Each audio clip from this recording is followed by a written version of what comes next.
Почитувани гледачи, добар ден. Медицинско катче на слободен печат. Време на летни одмори. Високо УВ зрачење, проблеми со кожата. Кога е време да се посети дерматолог? Што е со алергиите на сонце? Секако и промените на бемките. Утрово на оваа тема, меѓутоа и за лазерската технологија, зборуваме со доктор Андреј Петров, дерматолог од приватната болница Џибадем Систина. Докторе, добар ден. Добар ден. Најавив дел од темите на кои што ќе позборуваме утрово, летните одмори и секако проблемите со кожата. Па да, летото некако е, сите го чекаме да дојде, ама штом заврши, бидејќи летото, па ги преметуваме сите работи за себе, имаме малку повеќе време да се фокусираме на себе, и тогаш гледаме дека нешто на нашата кожа се случило, дел се јавиле некои флеки, дел се јавиле некои израстоци на кожата, и најчесто луѓето доаѓаат после летните одмори да се проверат, заради тоа што веројатно имајќи малку време да бидат релаксирани, па ги забележуваат повеќе оние работи на себе за кои има потреба да се дојде на дерматолог. Да позборуваме малку за дел од летните проблеми. Сува кожа, меѓутоа се почесто се јавуваат и алергии на сонце. Тоа се оние ситни исипи кои што се јавуваат и кај возрастни и кај деца. Дури, обично вела дека алергиите први се појавуваат во детска возраст, меѓутоа има и возрастни луѓе кои што доаѓаат со алергии на сонце. Вашите препораки остануваат неизлегување на сонце од 10 до 16 часот или до 17 дури, меѓутоа многу малку од нас ги практикуваат. Да, сето тоа е така. Прво треба сите да бидеме свесни дека сонцето кое сите го посакуваме и во кое уживаме е докажан канцероген. Значи, Светската здравствена организација го има класифицирано сонцето како докажан канцероген. Ултравиолетовите А и ултравиолетовите Б зраци се директно одговорни за настанувањето на рак на кожа. Што значи дека од сонцето, прво заради таа најсериозна причина, треба да се штитиме. Втора работа е што сонцето, кај дел од луѓето што имаат чувствителна кожа, предизвикува да се јават оние реакции на преосетливост на кожата, некогаш иритацијски реакции, некогаш се тоа и алергиски реакции. Ние тие вообичаено ги тестираме со изложување на одредена мала количина на ултравиолетово А или Б зрачење, за да видиме дали се работи за алергиска реакција или се работело за некој вид на иритација што ја предизвикало сонцето, за изгореница од сонце. Многу чести во овој период се кај луѓето изгорениците од сонце. И тоа изгореници од сонце кои настануваат не затоа што се сончале отворено на плажа, туку заради тоа што не ставиле воопшто заштитен фактор за сонце. Пред некој ден имав еден пациент ми вели: доктор, ја излегов од 6 часот некаде до 9, значи ги почитував препораките. И на моје прашање: а дали ставивте заштитен фактор за сонце? Не ставив заштитен фактор за сонце, ама сум заспал на лежалката. И беше целата кожа беше прошарана од сонцето. Значи, за сите тие работи превентивно треба да се води сметка со употреба на заштитни фактори за сонце, а потоа од кога ќе се дојде, од кога ќе настанат одредени последици, треба да се побара помош од доктори, тие можат ефикасно да се решат. Кога сме кај алергиите на сонце, некаква превентива и лекување, може ли да им кажеме на гледачите што треба да превземат во таков случај? Ако знаеме дека сме алергични на сонце или ако знаеме дека имаме некаква реакција кога одиме на сонце, да не е документирана алергиската реакција што се оди на сонце, вообичаено она што јас им го препорачувам на пациентите е прво она што вие го спомнавте, да не се изложуваат на јакото сонце од 11 до 16 часот. Сонцето треба да се избегнува кога најдиректно над земјата и кога сончевите зраци се најсилни. Понатаму треба превентивно пред да се оди на одмор да се користи некаков антихистаминик од вообичаено од поновите генерации на антихистаминици кои се неседативни, кои немаат никакво токсично дејство, кои не се депонираат во организмот, директно се метаболизираат. Може да се употребува, да речеме, една недела пред да се изложат на сонце, практично да заминат на одмор. На тој начин превентивно да се делува, таа доза на антихистаминик во организмот да се покачи на одредено ниво и да се блокира евентуално реакцијата која би настанала на нешто алергиска или контактна или било каков тип на дерматит што се појава на кожата. Вообичаено им советуваме да користат заштитни фактори за сонце кои се за осетлива алергиска кожа.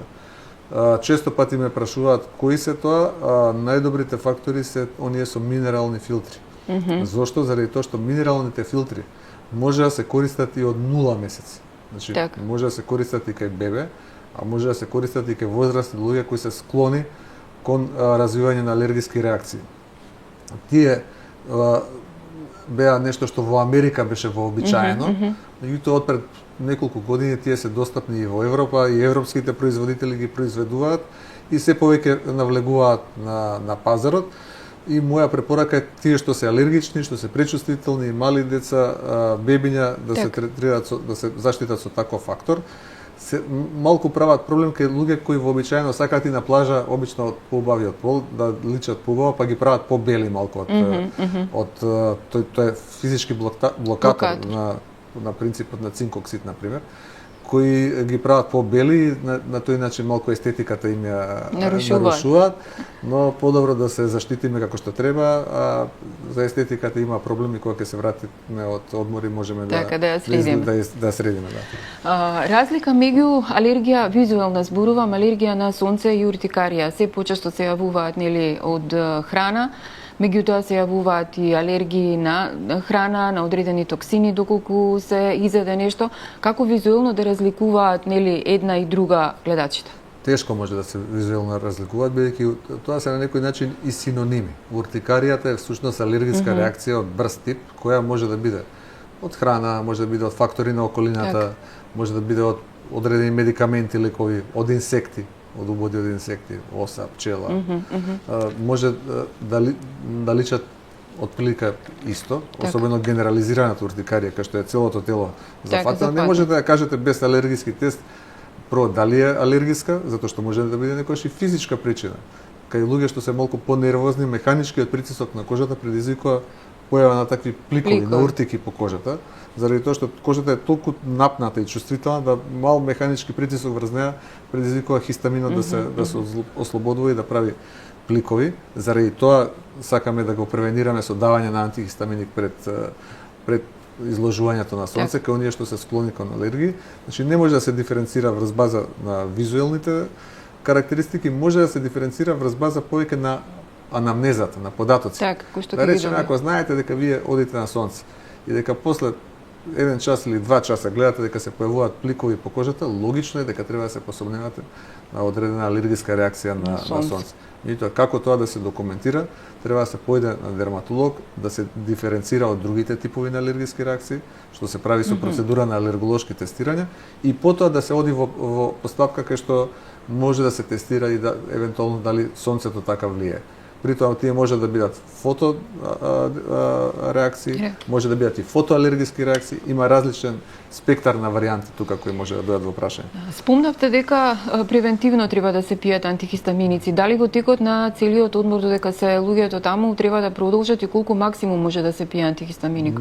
Овие нови генерации на антихистаминици може да се пијат неограничено долго. Да речеме, луѓето што имаат тоа го знаат, еве јас можам да зборам за себе како имам проблем со поленски ринит и кога ќе почне сезоната на полен, јас го пијам некои 3 месеци додека трае. Значи може слободно да се пијат на подолг временски период најновите генерации на антихистаминици. Не треба да се комбинираат. Препораките на Светската алерголошка асоциација се дека нема потреба од комбинација. Ние некогаш пред да речеме 20 години сме го правеле тоа, комбиниравме 2 антихистаминика, кобајаги има по-добро дејство. Нема тоа, не е точно тоа, докажано е дека е неточно. Ако треба може да се зголеми дозата на антихистаминикот, наместо 1 да се земат 2 или да се земат дури 4, што е максималната доза таблетки на ден, и на тој начин да се реакцијата блокира. Ако тоа не врши работа, има други лекови кои се користат, тоа е така наречената биолошка терапија, омализумаб, кој се дава, кој се смета дека е чекор напред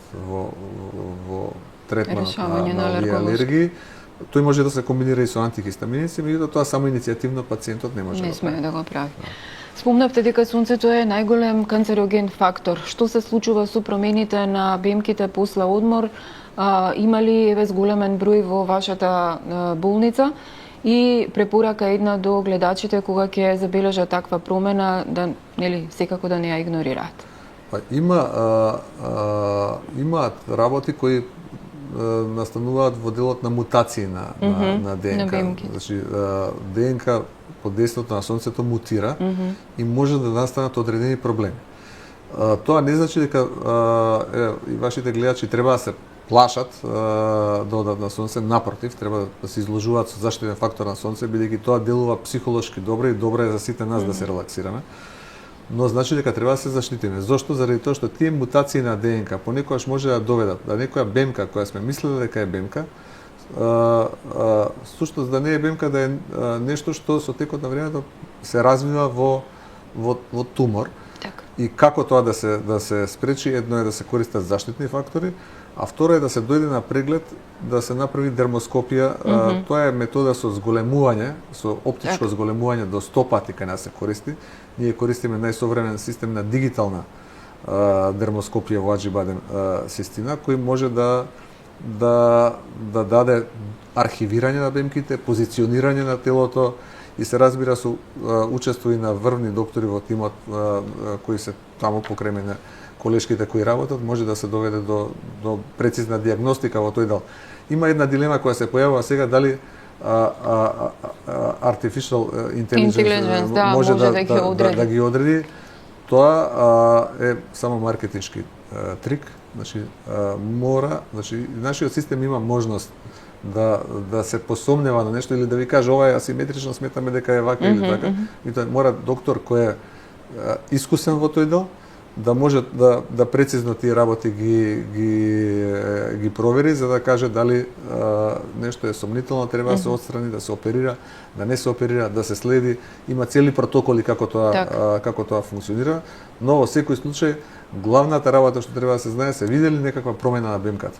Значи промена на границите, промена на бојата, промена на симетријата, крварење, зголемување, не треба да се чека. Првото што треба да се направи, што секој нас дома го има, да застане пред огледало или со две огледала, со систем на две огледала, да си направи само преглед. Видели дека нешто се променило, да појде на дерматолог, да се направи дермоскопија, понатаму ако треба и биопсија или да се извади промената. Тие процеси се вообичаено долги. Проблемот е кога нешто го занемаруваме на долг период. Ние како луѓе имаме една особина, сите сакаме да не мислиме на лошите работи и да ги игнорираме.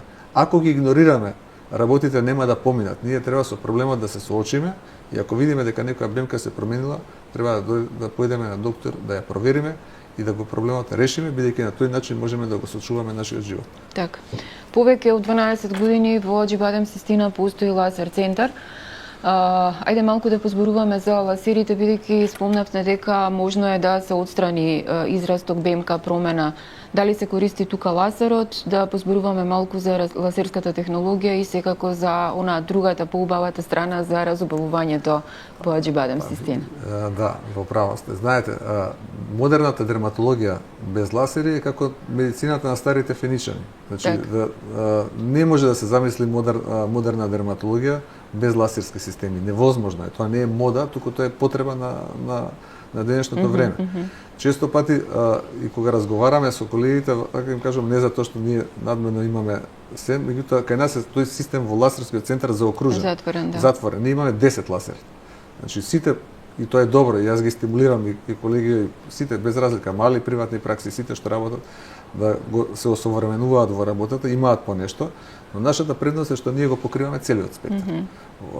И можеме практично да третираме се што во било кој центар во светот со лазери се третира.